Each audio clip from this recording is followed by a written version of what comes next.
This week we will begin Article of the Week. Article of the Week typically will be a Monday to Monday activity. It'll be assigned on a Monday and due the following Monday. So that gives you a weekend in there. And there's a purpose behind that because I want you to share the article with an adult at home. It can be mom, dad, grandma, grandpa, just somebody over 18. So this week, our article of the week is called Bullying Definition, and it is due next Monday, November 20th. I want you to make sure you read through the instructions carefully. One of the first things you'll notice it says, remember, interrogate the text. We talked about that at the beginning of the year, how important it is to ask questions as you read. Because we also know that when you interrogate the text, you're reading like a detective and picking up on those important details. We want to make sure you write those important details down and make annotations in the margin. Because we also know when you write it, you remember it. So step number 1 is previewing the article.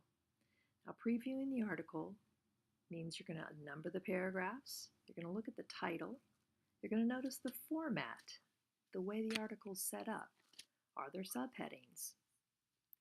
And in this case, please look at it carefully and see if you can decide what the genre is. Step number 2, you're going to be listening to the article on Canvas and reading along in your copy of the article. Step number 3, reread. We always read articles and text more than once. And when you reread, make annotations for anything that you might have missed. Now remember, annotations. When we do annotations, we're not using a highlighter, we're using our pencil.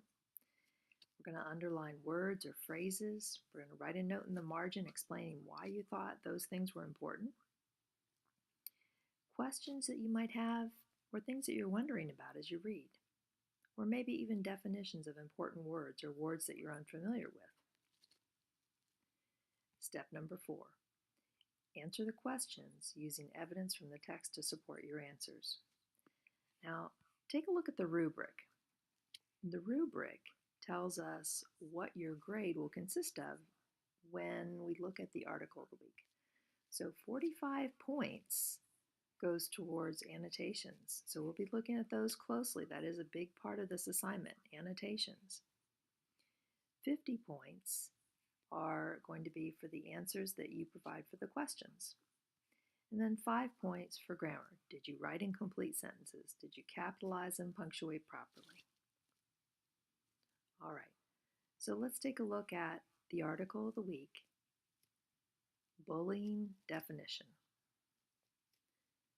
Bullying is unwanted, aggressive behavior among school-aged children that involves a real or perceived power imbalance. The behavior is repeated or has the potential to be repeated over time.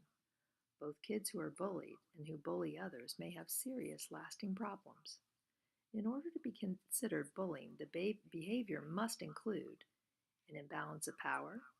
Kids who bully use their power, such as physical strength, access to embarrassing information or popularity, to control or harm others. Power imbalances can change over time and in different situations, even if they involve the same people. Repetition. Bullying behaviors happen more than once or have the potential to happen more than once. And it's intentional, hurtful, aggressive actions that happen on purpose. Bullying includes actions such as making threats, spreading rumors, attacking someone physically or verbally, and excluding someone from a group on purpose. Types of bullying.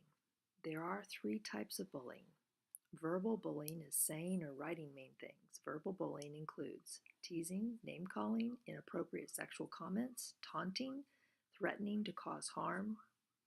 Social bullying, sometimes referred to as relational bullying, involves hurting someone's reputation or relationships. Social bullying includes leaving someone out on purpose, telling other children not to be friends with someone, spreading rumors about someone, embarrassing someone in public. Physical bullying involves hurting a person's body or possessions. Physical bullying includes hitting, kicking, pinching, spitting, tripping, pushing, taking or breaking someone's things, making mean or rude hand gestures. Where and when bullying happens. Bullying can occur during or after school hours. While most reported bullying happens in the school building, a significant percentage also happens in places like on the playground or the bus. It can also happen traveling to or from school, in the youth's neighborhood, or on the internet. Frequency of bullying.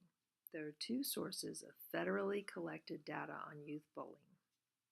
The 2012-13 School Crime Supplement, National Center for Education Statistics, and Bureau of Justice Statistics indicates that nationwide, about 22% of students ages 12 to 18 experience bullying. The 2013 Youth Risk Behavior Surveillance System, Centers for Disease Control and Prevention, indicates that nationwide, 20% of students in grades 9 through 12 experience bullying. Research on cyberbullying is growing. However, because kids' technology use changes rapidly, it is difficult to design surveys that accurately capture trends. Take a look at the questions that we need to answer for our article of the week. This first section is about comprehension and understanding some of the important parts of the article.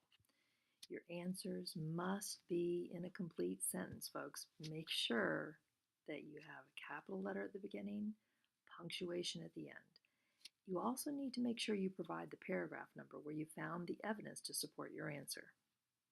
Question number 1 says, identify the 3 main types of bullying according to the text. And there's a space right here for the paragraph number where you find the evidence to support your answer. Okay? Sometimes it's going to be more than one paragraph, and that's fine. You can put the numbers of the paragraphs where you found your answer. And again, identify the 3 main types of bullying. Question number 2, cite evidence from the text that proves bullying is not accidental. So we're looking for the word accidental in the article, okay?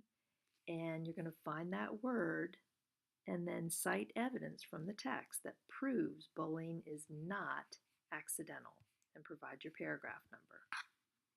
Question 3, explain and provide an example for the phrase perceived power imbalance as used in the article.